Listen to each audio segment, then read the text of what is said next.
আর এছাড়াও মুসা এবং মুহাম্মদ দুজনেই শান্তিতে থাকুন, তারা দুজনেই সে সময় নতুন আইন নিয়ে এসেছিলেন। তবে যীশু খ্রিস্ট বা ঈসা আলাইহিস সালাম কোনো নতুন আইন নিয়ে আসেননি, তিনি আগের আইনকে নিশ্চিত করতে এসেছিলেন। আর পবিত্র কোরআনে এই কথাটা পরিষ্কার বলা হয়েছে। সূরা সাফ অধ্যায় নম্বর 61 আয়াত নম্বর 6। যীশু খ্রিস্ট বা ঈসা আলাইহিস সালাম মরিয়মের পুত্র সন্তান। তিনি ইসরায়েলের সন্তানদের উদ্দেশ্যে বলছেন, ইয়া বনি ইসরাইল, হে ইসরায়েলের সন্তানেরা, আমি একজন রাসূল হিসেবে তোমাদের নিকট এসেছি। সেই আইনকে সমর্থন করছি যেটা আমার আগে এসেছে, এবং সুসংবাদ দিচ্ছি যে একজন রাসূল আসবেন এবং তার নাম হবে আহমদ। এটা হলো নবী মুহাম্মদ সাল্লাল্লাহু আলাইহি ওয়াসাল্লামের আরেকটা নাম। পবিত্র কোরআনে আরো বলা হয়েছে, সূরা আরাফ অধ্যায় নম্বর 7 আয়াত নম্বর 157 বলা হয়েছে, তারা অনুসরণ করে বার্তাবাহক নিরক্ষর নবীকে, যার কথা উল্লেখ করা হয়েছে তাওরাত ও ইনজিলে। তাহলে পবিত্র কোরআন পড়লে দেখবেন বলা হয়েছে কথা ভবিষ্যৎবাণী করা হয়েছে তাওরাত ও ইনজিলে যে মুহাম্মদ সাল্লাল্লাহু আলাইহি ওয়াসাল্লাম নবী হিসেবে আসবেন। তাহলে মুহাম্মদ সাল্লাল্লাহু আলাইহি ওয়াসাল্লামের ব্যাপারে ভবিষ্যৎবাণী করা হয়েছে বাইবেলের ওল্ড টেস্টামেন্টে বুক অব ডিউটেরোনমি অধ্যায় 18 অনুচ্ছেদ 18। এছাড়াও আরো বলা হয়েছে বুক অব ডিউটেরোনমি অধ্যায় 18 অনুচ্ছেদ 19, যদি কেউ তার কথায় কর্ণপাত না করে আমি তাহলে তাকে দেখে নেব। বাইবেলের কিছু অনুবাদ বলছে তাহলে আমি প্রতিশোধ নেব। তার মানে যদি কেউ এই রাসূলের কথাগুলো মান্য করে না চলে, সর্বশক্তিমান ঈশ্বর এদের উপর প্রতিশোধ নেবেন। বাইবেলের ওল্ড টেস্টামেন্টে বলা হয়েছে বুক অব আইজায়া অধ্যায় নম্বর 29 অনুচ্ছেদ 12 বলা হয়েছে, এই গ্রন্থ দেওয়া হবে তাকে যার অক্ষর জ্ঞান নেই, আর তখন তাকে বলা হবে তুমি এটা পড়ো। সে তখন উত্তরে বলবে আমি তো পড়তে জানি না। আর ঠিক এই ঘটনাটাই ঘটেছিল যখন সর্বশেষ চূড়ান্ত নবী মুহাম্মদ সাল্লাল্লাহু আলাইহি ওয়াসাল্লামের কাছে প্রথমবারের মতো ওহী নাজিল হয়েছিল। আমরা ইতিহাস থেকে জানতে পারি যখন নবী মুহাম্মদ সাল্লাল্লাহু আলাইহি সাল্লাম জাবলে নূরে গেলেন, মানে হেরা গুহায়, সেখানে প্রথমবারের মতো আল্লাহর ওহী নিয়ে হাজির হলেন ফেরেশতা জিবরাইল, আর তিনি বললেন ইকরা। আমাদের নবী মুহাম্মদ সাল্লাল্লাহু আলাইহি ওয়াসাল্লাম বললেন মা আনা বিকারি, আমি তো পড়তে জানি না। এখানে সেই ভবিষ্যৎবাণীটা সম্পূর্ণভাবে পূরণ হয়ে গেছে যেটা আছে বুক অব আইজায়াতে অধ্যায় নম্বর 29 অনুচ্ছেদ 12। এই গ্রন্থ দেওয়া হবে তাকে যার অক্ষর জ্ঞান নেই, আর তাকে বলা হবে তুমি এটা পড়ো। সে তখন বলবে আমি তো পড়তে জানি না। আর মুহাম্মদ সাল্লাল্লাহু আলাইহি ওয়াসাল্লাম ঠিক একই কথা বলেছিলেন, মা আনা বিকারি, আমি তো পড়তে জানি না। এছাড়াও নবী মুহাম্মদের নাম ওল্ড টেস্টামেন্টে উল্লেখ করা হয়েছে। বাইবেলে আছে বুক অব সলোমন অধ্যায় নম্বর 5 অনুচ্ছেদ 16। হিক্কুম মুতাকিম বিকুল্লি মুহাম্মাদিম যায়দুদি ওয়া যায়রাই বাইনা জেরুসালাম। এটা একটা হিব্রু উদ্ধৃতি। বলা হয়েছে হিক্কুম মুতাকিম বিকুল্লি মুহাম্মাদিম। অনুবাদ করলে এটার মানে হবে যে তার মুখের কথা খুব মিষ্টি, সে হবে সম্পূর্ণ মনোরম, সে আমার প্রিয় পাত্র, সে আমার বন্ধু, শোনো হে জেরুজালেমের কন্যারা। তবে হিব্রু উদ্ধৃতিটা হচ্ছে হিক্কুম মুতাকিম বিকুল্লি মুহাম্মাদিম। সেমিটিক ভাষাগুলোতে সাধারণত শব্দের শেষে ইম যোগ করা হয় সম্মান দেখানোর জন্য, সেজন্য এখানে মোহাম্মদ হয়ে গেছে মোহাম্মদিম, ইম এভাবে হয়েছে মোহাম্মদিম। তাহলে মোহাম্মদের নাম উল্লেখ আছে একেবারে অরিজিনাল পাণ্ডুলিপিতে, তবে অনুবাদ করতে গিয়ে তারা বলছে যে সম্পূর্ণভাবে মনোরম। তাহলে আপনারা যদি বাইবেলের অনুবাদ পড়েন বুঝতে পারবেন না যে নবী মুহাম্মদ সাল্লাল্লাহু আলাইহি ওয়াসাল্লামের নাম বাইবেলে উল্লেখ করা হয়েছে। সময় কম, তাই সবগুলো ভবিষ্যৎবাণী নিয়ে এখানে কথা বলতে পারবো না আমি। তবে মুহাম্মদ সাল্লাল্লাহু আলাইহি ওয়াসাল্লামের নাম নিউ টেস্টামেন্টে উল্লেখ করা হয়েছে। বাইবেলে রয়েছে গসপেল অফ জন অধ্যায় নম্বর 14 অনুচ্ছেদ 16। যীশু খ্রিস্ট সাল্লাল্লাহু আলাইহি ওয়াসাল্লাম বলেছেন, আমি প্রার্থনা করব আমার পিতার কাছে, সর্বশক্তিমান ঈশ্বরের কাছে, যেন তিনি পাঠান একজন সত্যের আত্মা। এছাড়াও বাইবেলে উল্লেখ আছে গসপেল অফ জন অধ্যায় নম্বর 15 অনুচ্ছেদ 26, যখন আমার পিতার কাছে প্রার্থনা করি আর যখন তিনি সত্যের আত্মাকে পাঠাবেন সে তোমাদের সাথে থাকবে চিরদিন। বাইবেল আরো বলছে গসপেল অফ জন অধ্যায় নম্বর 16 অনুচ্ছেদ 7, তারপর আমি তোমাদের সত্যি কথাটা বলছি, তোমাদের জন্য ভালো হবে যদি আমি চলে যাই, কারণ যদি চলে না যাই তাহলে সত্যের আত্মা আসবে না, আর আমি চলে গেলেই তাকে পাঠিয়ে দেব। যীশু খ্রিস্ট সাল্লাল্লাহু আলাইহি সাল্লাম বলছেন যে তারপরও তোমাদের জন্য ভালো হবে যদি আমি চলে যাই, কারণ যদি চলে না যাই তাহলে সত্যের আত্মা আসবে না, আর আমি চলে গেলে তখন তাকে পাঠিয়ে দেব। এই সত্যের আত্মা যদি ভালো করে দেখেন, অরিজিনাল পাণ্ডুলিপি যেখানে ভাষাটা অ্যারামাইক, সেখানে শব্দটা প্যারাক্লিট, যার মানে প্রশংসনীয়। এটাই হলো মুহাম্মদ সাল্লাল্লাহু আলাইহি সাল্লামের নামের মানে। তবে তারা শব্দটাকে বানিয়েছে প্যারাক্লিটস, যে শব্দটার অন্যতম একটা মানে হচ্ছে সত্যের আত্মা। এখন হোক সেটা প্যারাক্লিট বা প্যারাক্লিটস, আলহামদুলিল্লাহ দুটো শব্দের মানে সর্বশেষ ও চূড়ান্ত নবী মুহাম্মদ সাল্লাল্লাহু আলাইহি সাল্লামের নামের সাথে মিলে যায়। কিন্তু অনেক খ্রিস্টান বলে এই ভবিষ্যৎবাণী যে একজন সত্যের আত্মা আসবেন, এটা বলছে পবিত্র আত্মার কথা। যদি ভালো করে দেখেন, এই ভবিষ্যৎবাণীটাই বলা হয়েছে গসপেল অফ জনে অধ্যায় নম্বর 16 অনুচ্ছেদ 7। তারপর আমি তোমাদের সত্যি কথা বলছি, তোমাদের জন্য ভালো হবে যদি আমি চলে যাই, কারণ যদি চলে না যায় তাহলে সত্যের আত্মা আসবে না। সত্যের আত্মা আসার শর্ত হচ্ছে তার আগে যীশুখ্রিস্ট সেখান থেকে চলে যাবেন। যদি তিনি চলে না যান তাহলে সত্যের আত্মা আসবে না। যীশুখ্রিস্ট চলে যাওয়ার পরেই তাকে পাঠিয়ে দেবেন। তাহলে সত্যের আত্মা আসার প্রধান শর্ত হলো তার আগে যীশুখ্রিস্ট বা ঈসা আলাইহিস সালাম এখান থেকে চলে যাবেন। বাইবেল পড়লে আমরা জানতে পারি যীশুখ্রিস্ট পৃথিবীতে আসার আগেও পবিত্র আত্মা সেখানে ছিল। সে এক সময় ছিল এলিজাবেথের গর্ভে। যীশুখ্রিস্টের জন্মের সময় পবিত্র আত্মা সেখানে ছিল। পেন্টাকস্টের উৎসবে পবিত্র আত্মা ছিল। তাহলে এই ভবিষ্যৎবাণী দিয়ে কখনোই পবিত্র আত্মাকে বোঝানো হয়নি। এখানে বোঝানো হয়েছে কেবলমাত্র সর্বশেষ ও চূড়ান্ত নবী মুহাম্মদ সাল্লাল্লাহু আলাইহি সাল্লামকে। বাইবেল এছাড়াও বলছে গসপেল অফ জন অধ্যায় নম্বর 16 অনুচ্ছেদ 12 থেকে 14, যীশুখ্রিস্ট তার শিষ্যদের বলছেন, আমি তোমাদের অনেক কিছু সম্পর্কে বলতে চাই, তবে সেগুলো এখন সহ্য করতে পারবে না, কারণ যখন সত্যের আত্মা তোমাদের সামনে আসবে সে তোমাদের সত্যের পথে নিয়ে যাবে। সে নিজের থেকে কিছুই বলবে না, সে যা শুনবে সে কথাগুলোই বলবে। সে তোমাদেরকে ভবিষ্যতের কথা বলবে, সে আমাকে মহিমান্বিত করবে। তাহলে এই ভবিষ্যৎবাণীটা অন্য কাউকে বোঝাচ্ছে না, বোঝাচ্ছে সর্বশেষ ও চূড়ান্ত নবী মুহাম্মদ সাল্লাল্লাহু আলাইহি সাল্লামকে। যিশু বলছেন, আমি তোমাদেরকে অনেক কিছু সম্পর্কে বলতে চাই।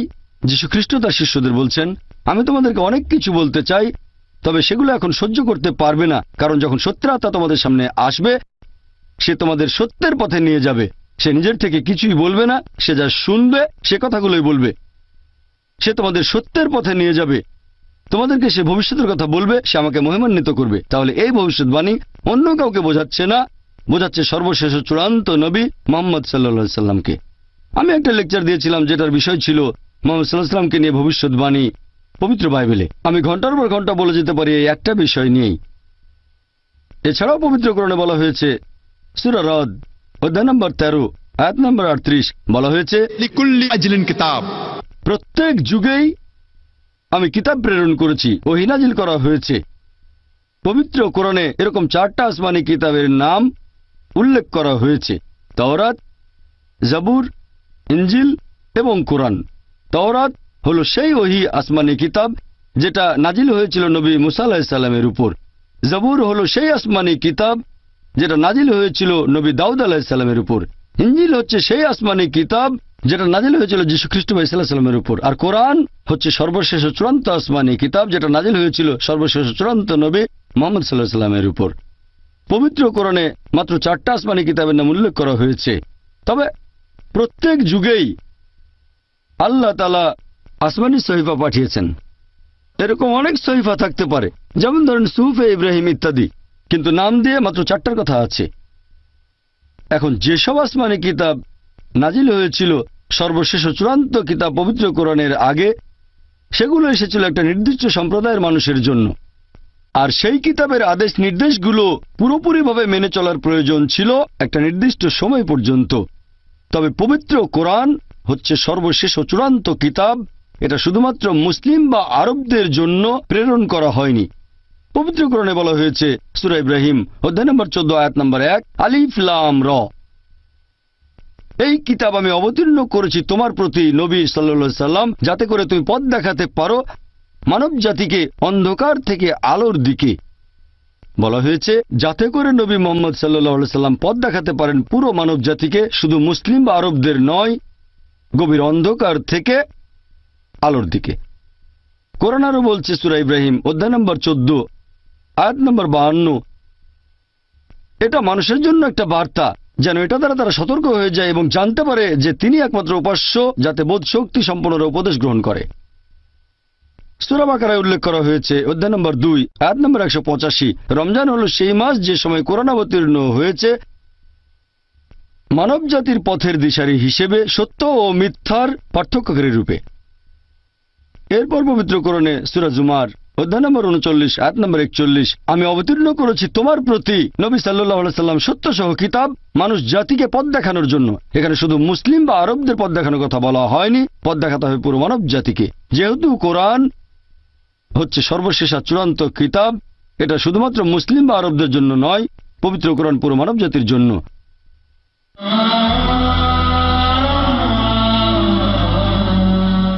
আমাদের প্রিয় নবী মুহাম্মদ সাল্লাল্লাহু আলাইহি ওয়াসাল্লাম বলেছেন, এটা আছে সহিহ বুখারীতে, খণ্ড নম্বর 1, অধ্যায় ঈমান, হাদিস নম্বর 8। প্রিয় নবী বলেছেন যে ইসলাম ধর্মের মূল ভিত্তি হলো পাঁচটা স্তম্ভ। প্রথমটা লা ইলাহা ইল্লাল্লাহ মুহাম্মাদুর রাসূলুল্লাহ, দ্বিতীয়টা হচ্ছে নামাজ আদায় করা, তৃতীয় হচ্ছে যাকাত, চতুর্থটা হচ্ছে রোজা, আর পঞ্চমটা হচ্ছে হজ। প্রথম স্তম্ভটা হচ্ছে লা ইলাহা ইল্লাল্লাহ মুহাম্মাদুর রাসূলুল্লাহ, আল্লাহ ব্যতীত কোনো উপাস্য নেই এবং নবী মুহাম্মদ সাল্লাল্লাহু আলাইহি সাল্লাম আল্লাহর নবী ও রাসূল। পবিত্র কোরআনে বলা হয়েছে সূরা বাকারা অধ্যায় নম্বর 2, আয়াত নম্বর 177, এটার মধ্যে কোনো পুণ্য নেই যদি তোমাদের মুখ পূর্ব বা পশ্চিমে ফিরে থাকে, তবে পুণ্য হবে তখন যদি বিশ্বাস করো আল্লাহকে, যদি সর্বশক্তিমান আল্লাহকে বিশ্বাস করো, বিশ্বাস করবে শেষ বিচারের দিনকে, বিশ্বাস করবে ফেরেশতাগণকে, আসমানি কিতাবকে আর নবী রাসূলগণকে। আমি আজকে লেকচারের শুরুতে পবিত্র কোরআনের একটা আয়াতের উদ্ধৃতি দিয়েছিলাম। সূরা আলে ইমরান অধ্যায় নম্বর 3, আয়াত নম্বর 64 বলা হয়েছে, কুল ইয়া আহলাল কিতাব, অর্থাৎ বলো হে কিতাবীগণ, তাআলু ইলা কালিমাতিন সাওয়াইন বাইনানা ওয়া বাইনাকুম, এসো সেই কথায় যা আমাদের ও তোমাদের মধ্যে এক। এখানে প্রথম সাদৃশ্যটা কি? আল্লাহ না'বুদা ইল্লাল্লাহ, আমরা ইবাদত করি কেবল একজন আল্লাহ তাআলার, ওয়ালা নুশরিকা বিহি শাইয়্যান, আমরা অন্য কাউকে তার শরীক করি না, ওয়ালা ইয়াত্তাখিযা বা'দুনা বা'দান আরবাবান মিন দুনিল্লাহ, আমরা আমাদের নিজেদের মধ্য থেকে আল্লাহ ব্যতীত অন্য কাউকে রব হিসেবে গ্রহণ করি না। ফাইন তাওয়াল্লাহ, এরপরও যদি তারা মুখ ফিরিয়ে নেয়, ফাকুলু শাদু বলো তোমরা সাক্ষী থাকো, বিআন্না মুসলিমুন, অর্থাৎ আমরা মুসলিম, নিজের ইচ্ছাকে সমর্পণ করি আল্লাহ সুবহানাহু ওয়া তাআলার কাছে। পবিত্র কোরআনের এই আয়াতটা আমাদেরকে দেখিয়ে দেয় কিভাবে ভিন্ন ধর্মের মানুষের সাথে কথা বলতে হবে, বিশেষ করে যারা আহলে কিতাব। বলা হয়েছে, তাআলু ইলা কালিমাতিন সাওয়াইন বাইনানা ওয়া বাইনাকুম, এসো সেই কথায় যা আমাদের ও তোমাদের মধ্যে এক। প্রথম সাদৃশ্যটা কি? আল্লাহ না'বুদা ইল্লাল্লাহ, এক আল্লাহ ব্যতীত আমরা অন্য কারো ইবাদত করি না, ওয়ালা নুশরিকা বিহি শাইয়্যান, আমরা অন্য কাউকে তার শরীক করি না, ওয়ালা ইয়াত্তাখিযা বা'দুনা বা'দান আরবাবান মিন দুনিল্লাহ, আমরা আমাদের নিজেদের মধ্য থেকে আল্লাহ ব্যতীত অন্য কাউকে রব হিসেবে গ্রহণ করি না। আমাদের দেখতে হবে যে সাদৃশ্যগুলো কি কি। সেই সাদৃশ্যগুলো যেগুলো উল্লেখ করা হয়েছে বাইবেল এবং পবিত্র কোরআনে। পবিত্র কোরআনে পরিষ্কার বলা হয়েছে, সূরা ইখলাস অধ্যায় নম্বর 112, আয়াত 1 থেকে 4 বলা হয়েছে, কুল হুয়াল্লাহু আহাদ, বলো তিনি আল্লাহ এক অদ্বিতীয়, আল্লাহুস সামাদ, আল্লাহ তিনি সার্বভৌম চিরস্থায়ী, লাম ইয়ালিদ ওয়া লাম ইউলাদ, কাউকে জন্ম দেননি, কখনো জন্ম নেননি, ওয়া লাম ইয়াকুল লাহু কুফুয়ান আহাদ, তার সমতুল্য আর কিছুই নেই। এই হলো 4 লাইনের সংজ্ঞা আল্লাহ সুবহানাহু ওয়া তাআলার, সর্বশক্তিমান ঈশ্বরের, যেটা আছে পবিত্র কোরআনে। যদি কেউ এমন দাবি করে যে অমুক মানুষটা হলো ঈশ্বর, যদি সেই লোকটা সূরা ইখলাসের এই 4 লাইনের সংজ্ঞার সাথে মিলে যায়, তাহলে আমরা মুসলিমরা কোনো আপত্তি ছাড়াই তাকে আল্লাহ বলে মেনে নিতে পারবো। প্রথমটা হচ্ছে, কুল হুয়াল্লাহু আহাদ, বলো তিনি আল্লাহ এক এবং অদ্বিতীয়। দ্বিতীয়টা, আল্লাহুস সামাদ, আল্লাহ তিনি সার্বভৌম চিরস্থায়ী, লাম ইয়ালিদ ওয়া লাম ইউলাদ, কাউকে জন্ম দেননি, কখনো জন্ম নেননি, ওয়া লাম ইয়াকুল লাহু কুফুয়ান আহাদ, তার সমতুল্য আর কিছুই নেই। এই 4 লাইনের সংজ্ঞা সূরা ইখলাস, এটাকে বলা যেতে পারে থিওলজির কষ্টিপাথর। থিও মানে ঈশ্বর, লজি মানে বিদ্যা, থিওলজি মানে ঈশ্বর সম্পর্কে বিদ্যা। সূরা ইখলাস ঈশ্বর তত্ত্বের কষ্টিপাথর। যদি কেউ দাবি করে যে অমুক লোকটা হচ্ছে ঈশ্বর, অথবা মানুষ যেসব ঈশ্বরের উপাসনা করে সেই ঈশ্বরকে সূরা ইখলাস দিয়ে পরীক্ষা করে দেখেন, সে যদি সূরা ইখলাসের এই 4টা পরীক্ষায় পাশ করে আমরা মুসলিমরা তাহলে কোনো আপত্তি ছাড়াই সেই লোকটাকে আল্লাহ বলে মেনে নেব। একই ধরনের কথা বাইবেলেও আছে। বাইবেলের ওল্ড টেস্টামেন্টে বুক অব ডিউটেরোনমি অধ্যায় নম্বর 6 অনুচ্ছেদ 4 নবী মুসা আলাইহিস সালাম বলছেন, শমা ইসরাঈল আদনা আল-হাইন আদনা ইখাদ। এটা হিব্রু ধৃতি, যার মানে শোনো হে ইসরায়েলবাসী, ঈশ্বর আমাদের প্রভু কেবলমাত্র একজন। একবার যীশু খ্রিস্ট আলাইহিস সালামকে প্রশ্ন করা হলো ঈশ্বরের আদেশগুলোর মধ্যে প্রথমটা কি। যীশু সেই উত্তরটাই দিলেন যেটা আগে বলেছিলেন নবী মুসা আলাইহিস সালাম। এটা আছে গসপেল অফ মার্কে অধ্যায় নম্বর 12 অনুচ্ছেদ 29। যীশু খ্রিস্ট তখন উত্তরে বললেন, শমা ইসরাঈল আদনা আল-হাইন আদনা ইখাদ। শোনো হে ইসরায়েলবাসী, ঈশ্বর আমাদের প্রভু কেবলমাত্র একজন। পবিত্র কোরআনে বলা হয়েছে সূরা নিসা অধ্যায় নম্বর 4 আয়াত নম্বর 48 যে আল্লাহ সুবহানাহু ওয়া তাআলা সর্বশক্তিমান ঈশ্বর, যে পাপকে কখনোই ক্ষমা করবেন না সেটা আল্লাহর সাথে অন্য কাউকে শরীক করা। অন্য যে কোনো পাপ তিনি চাইলে ক্ষমা করতে পারেন, তবে যদি কেউ আল্লাহ তাআলার সাথে অন্য কাউকে শরীক করে তাহলে সে খুব ভয়ঙ্কর পাপ করেছে।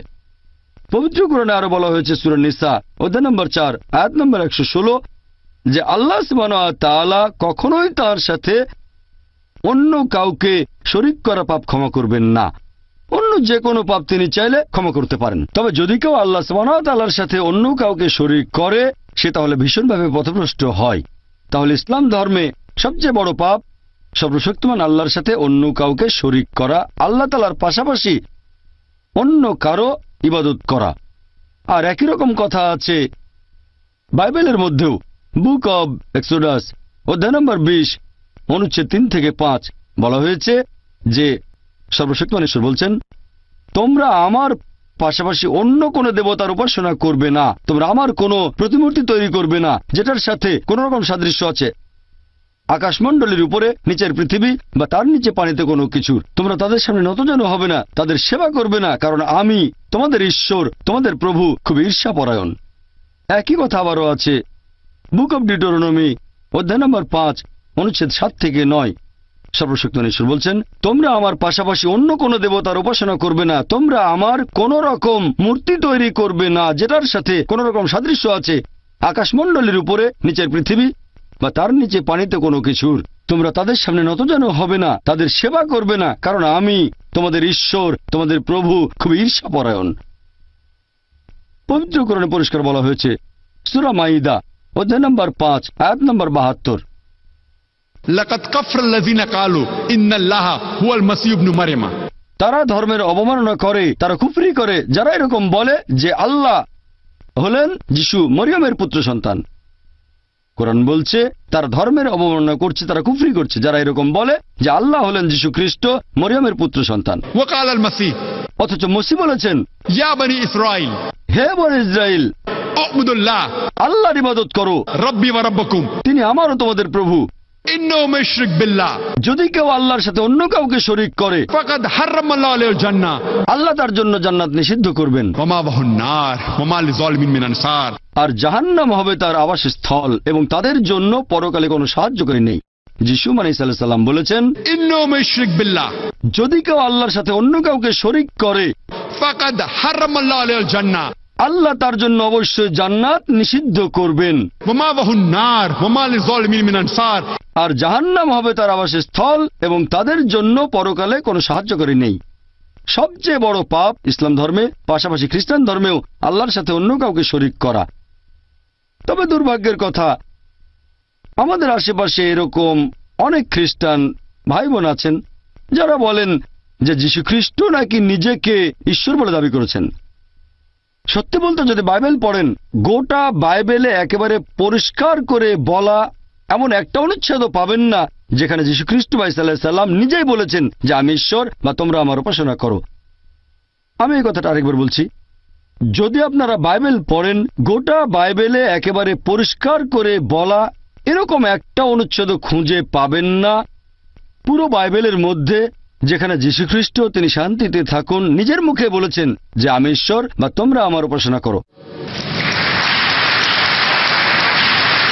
সত্যি বলতে যদি বাইবেল পড়েন, যীশু খ্রিস্ট তার নিজের মুখে বলেছেন, বাইবেলের গসপেল অফ জন অধ্যায় নম্বর 14 অনুচ্ছেদ 28 যীশু খ্রিস্ট ভাই সাল্লাল্লাহু আলাইহি সাল্লাম বলেছেন, আমার পিতা আমার চেয়ে মহান। গসপেল অফ জন অধ্যায় 10 অনুচ্ছেদ 29, আমার পিতা সবার চেয়ে মহান। গসপেল অফ ম্যাথিউ অধ্যায় 12 অনুচ্ছেদ 28, আমি শয়তানকে তাড়িয়ে দেই ঈশ্বরের আত্মার সাহায্যে। গসপেল অফ লুক অধ্যায় 11 অনুচ্ছেদ 20, আমি ঈশ্বরের আঙ্গুলের সাহায্যে শয়তানকে তাড়িয়ে দিই। গসপেল অফ জন অধ্যায় 5 অনুচ্ছেদ 30, আমি আমার নিজের থেকে কিছুই করতে পারি না,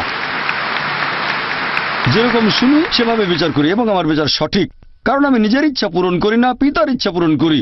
যদি কেউ বলে আমি নিজের ইচ্ছা পূরণ করি না, আল্লাহর ইচ্ছা পূরণ করি, সে একজন মুসলিম।